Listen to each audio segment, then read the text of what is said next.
talking to your largely male friends. Can you please just talk to me? Please. About what? Can we try to work things out? No. You just assaulted me again while you were drunk. I didn't assault you. You threw my phone at my ribs.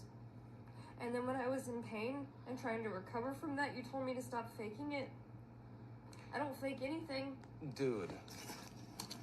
Let's see. Everything's being recorded right now. Yeah, I'm sure that it is. Why am I not surprised?